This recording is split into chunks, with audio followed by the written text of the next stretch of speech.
दिल्ली में राजस्थान के सीएम अशोक गहलोत ने की प्रेस कॉन्फ्रेंस। ईडी पर साधा निशाना, देश के अंदर ईडी ने मचाया आतंक।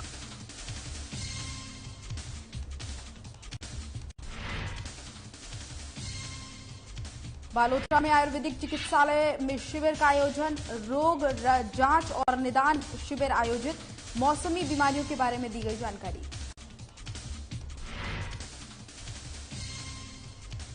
जोधपुर में सरकारी और निजी स्कूल रहे बंद, भारी बारिश के कारण बाढ़ जैसी स्थिति, जिला कलेक्टर हिमांशु गुप्ता ने दिए निर्देश।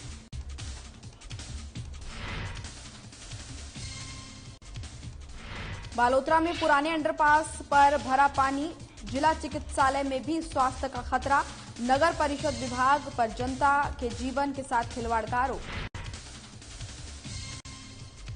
भरतपुर में नाबालिग बहन की शादी कराने के प्रयास में आरोपी भाई की हुई गिरफ्तारी, 2.5 लाख में किया था सौदा।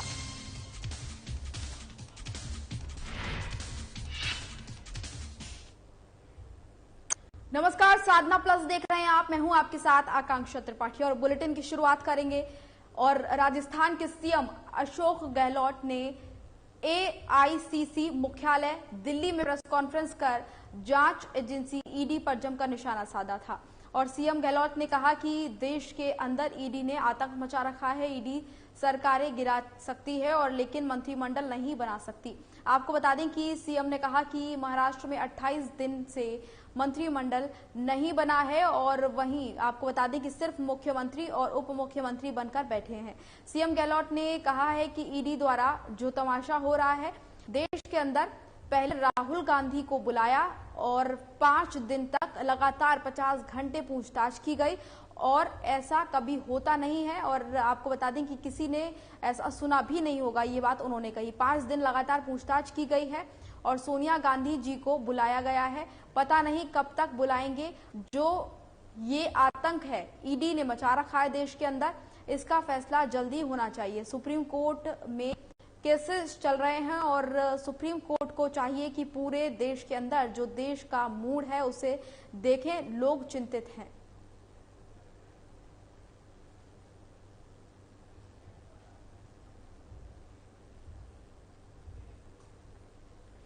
बालोतरा के छतरियों का मोर्चा स्थित लॉयन ओम प्रकाश गोयल राजकीय आयुर्वेदिक चिकित्सालय में हर महीने की भांति आज ब्लॉक स्तरीय रोग जांच और निदान शिविर का आयोजन किया गया, जिसमें सुबह 8 बजे शिविर का प्रारंभ हुआ जो दोपहर 2 बजे तक चला। वहीं शिविर के बारे में जानकारी देते हुए चिकित्सालय के डॉक्टर राजेंद्र जैन ने बताया कि पिछले 4 महीने से हर महीने में एक दिन चिकित्सालय परिसर में विशेष जांच और निदान शिविर लगाया जाता है। शिविर के माध्यम से आमजन को आयुर्वेदिक चिकित्सा के बारे में जानकारी देने के साथ ही कोरोना और वर्तमान में चल रही मौसमी बीमारियों के बारे में जानकारी देकर जागरूक किया जाता है। इससे बचने के उपाय भी बताए जाते हैं। साथ ही साथ आए हुए रोगियों की जांच कर आवश्यक उपचार और निदान भी उनका किया जाता है। सरकारी आदेशानुसार ये कार्यक्रम निरंतर चलाया जाता रहेगा। डॉक्टर जैन ने बताया कि आयुर्वेद के प्रति लोगों का रुझान अब पुनः बढ़ता हुआ नजर आ रहा है।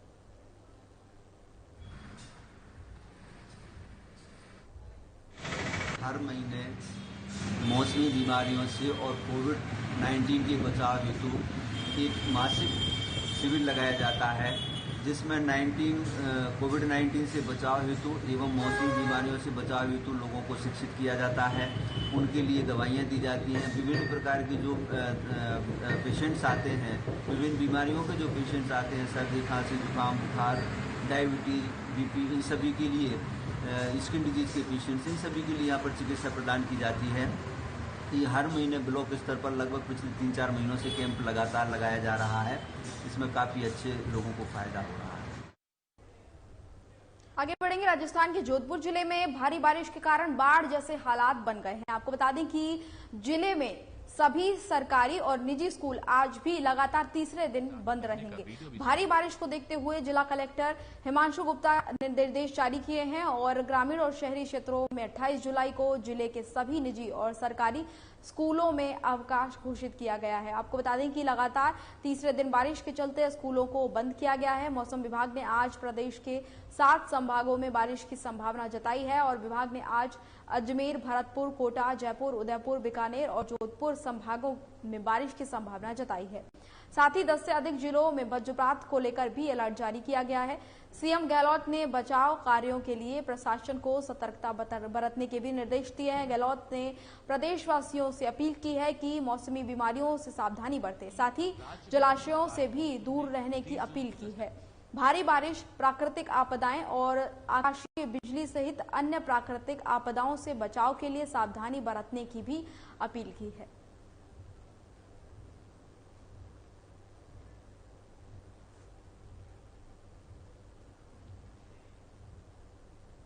बालोतरा में बने राजकीय नाहटा जिला चिकित्सालय क्षेत्र का बड़ा चिकित्सालय है और जहां पर आसपास के गांव के हजारों लोग प्रतिदिन स्वास्थ्य लाभ लेने के लिए आते हैं, परंतु जिला चिकित्सालय के आसपास के वर्तमान हालात स्वास्थ्य पर खतरा बनते हुए नजर आ रहे हैं। जिला चिकित्सालय से स्टेपुरा अंडरपास में लगभग 1 महीने से गंदा पानी यहां पर भरा हुआ है और वहीं वर्तमान में पहले ही मौसमी बीमारी और डेंगू मलेरिया की भरमार वाला समय है और ऐसे में गंदे पानी का भरा रहना आम लोगों के लिए स्वास्थ्य के लिए खतरा का सबब बन सकता है और ये गंदगी चिकित्सालय के पास हो तो स्थिति और ज्यादा भयानक हो सकती है। इस गंदगी को साफ करने के लिए जिम्मेदार नगर परिषद विभाग इस मामले में अनदेखा करते हुए नजर आ रहे हैं और जनता के जीवन के साथ खिलवाड़ कर रहे हैं।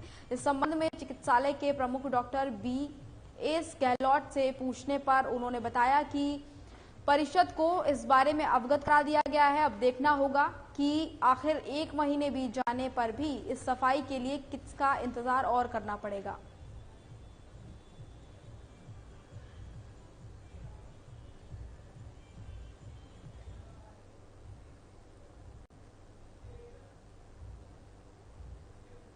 शहर के सहयोग नगर कॉलोनी के पास एक ऑनर किलिंग का प्रयास करने का मामला सामने आया है, जहां पर एक पति पत्नी ने पत्नी के पिता पर दोनों को जान से मारने की कोशिश करने का आरोप लगाया है, जिसके बाद पुलिस ने पिता की तलाश करनी शुरू कर दी है, लेकिन वे भागने में सफल रहे। दरअसल महिला मोहल्ला नमक कटरा निवासी नरेंद्र कुमार सैनी और नगमा खान पुत्री इस्लाम खान के बीच पिछले करीब 1 साल से प्रेम प्रसंग चल रहा था और 22 फरवरी को वे अपने घर से भाग गए और शादी कर ली।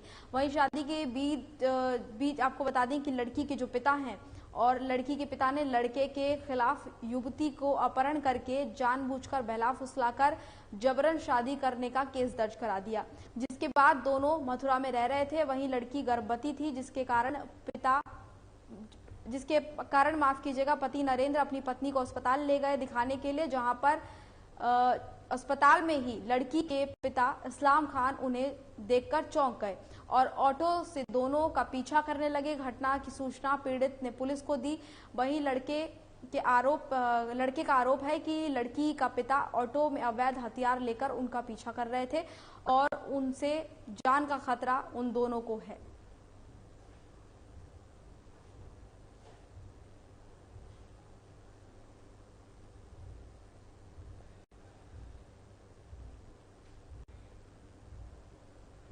थाना गढ़ीबाजरा पुलिस ने अपनी ही सगी नाबालिग बहन की झांसा देकर जबरन शादी कराने के प्रयास के आरोप में सगे भाई और एक दलाल को गिरफ्तार करके पूछताछ शुरू कर दी है। दोनों आरोपियों के विरुद्ध मामला भी दर्ज किया गया है। पॉक्सो एक्ट के तहत मामला दर्ज किया गया है। थाना प्रभारी महेंद्र शर्मा ने बताया कि थाना क्षेत्र के एक गांव निवासी एक महिला ने अपने ही पुत्र के विरुद्ध अपनी 8 साल और 17 साल की 2 नाबालिग बहनों को झांसा देकर निकट के कस्बा बाड़ी ले जाने और बाड़ी निवासी दलाल विष्णु शर्मा के जरिए 17 साल की नाबालिग बहन को डरा धमकाकर एक युवक से जबरन शादी कराने का प्रयास का मामला दर्ज कराया था।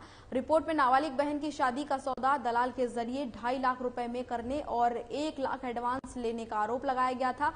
बदले में आरोपी दलाल ने उसके पुत्र की शादी भी ग्वालियर से कराने का झांसा दिया था और पुलिस ने इस मामले में आरोपी भाई जो मोनू है उसको और इसके अलावा बाड़ी कस्बे के कायस्थ पाड़ा निवासी विष्णु शर्मा को गिरफ्तार करके जांच शुरू कर दी है।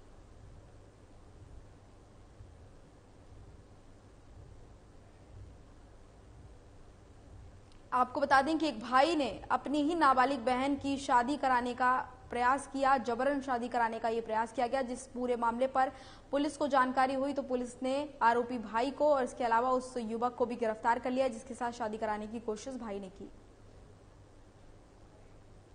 इलाका थाना गढ़ीवाजना के गांव परुआ की एक महिला ने मुकदमा दर्ज कराया कि उसका एक लड़का उसकी अपनी नाबालिग बहनों को बाड़ी में कपड़े दिलाने के बहाने ले गया और वहां कुछ लोगों से मिलकर उनकी नाबालिगों की शादी कराना चाहता था, जिसकी हमें सूचना मिल गई।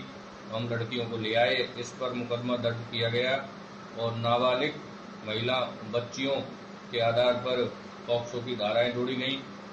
आज 2 मुलजिमान बच्चियों को ले जाने वाले उनके भाई मोनू शर्मा परुआ और बीच के दलाल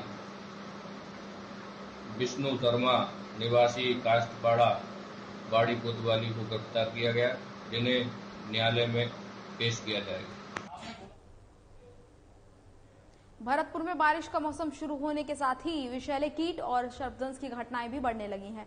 डॉक्टर्स की माने तो ऐसी घटनाएं ग्रामीण क्षेत्रों में ज्यादा हो रही हैं, जिनसे बचने के लिए सावधानी और सतर्कता बरतने की आवश्यकता है। आज भी उपखंड के गांव सालावाद में अपने घर पर काम करते समय एक युवती को एक विषैले सर्प ने डस लिया, जिसे मूर्छित अवस्था में उपचार के लिए बयाना के राजकीय अस्पताल में भर्ती कराया गया, जहां उसका गहन उपचार किया जा रहा है। और अस्पताल से प्राप्त जानकारी के अनुसार सर्पदंश से मूर्छित युवती कल्पना पुत्री गौतम सिंह है और जिसके पैर में सांप ने काट लिया और वो डांस कर रही थी, उसी समय सर्प ने उसको काटा। जब ये चूल्हा जलाने के लिए उपले और लकड़ियां निकाल रही थी। और आपको बता दें कि चिकित्सालय में उसको भर्ती कराया गया है, जहां पर उसका इलाज चल रहा है और अभी उसकी हालत खतरे से बाहर बताई जा रही है। युवती को सांप ने काट लिया है, जिसकी वजह से युवती को अस्पताल में भर्ती कराया गया। फिलहाल प्राथमिक उपचार के बाद युवती की हालत ठीक बताई जा रही है। चिकित्सक अभी भी फिलहाल लड़की का उपचार कर रहे हैं। तस्वीरें आप देख सकते हैं, लड़की के पैर में एक सांप ने काट लिया, जिसके बाद जब घर वालों को इसकी जानकारी हुई, तुरंत आनन फानन में लड़की को अस्पताल में भर्ती कराया गया, जहां पर उसका इलाज किया गया और इलाज के बाद फिलहाल युवती की हालत जो है वो ठीक बताई जा रही है। आपको बता दें कि बारिश के मौसम में विषैले सांप और इसके अलावा कई अन्य कीट जो हैं उनके काटने की घटनाएं बढ़ने लगती हैं और ऐसे में खासतौर से ग्रामीण इलाकों में लोगों को सावधान और सतर्क रहने की आवश्यकता होती है, क्योंकि ऐसे में ये जो विषैले जीव हैं ये बाहर निकलते हैं और लोगों को काट लेते हैं। मेरी बेटी कल्पना गांव सालावाद निवासी हॉस्पिटल लाए थे। अब उनकी हालत में काफी सुधार है। क्या हुआ था? लकड़ी लेने गई थी, वहाँ से सांप ने काटा। सांप ने काटा था? वहाँ से फिर हॉस्पिटल ले आए। अब तो इस बुलेटिन में फिलहाल इतना ही। मुझे दीजिए इजाजत। नमस्कार।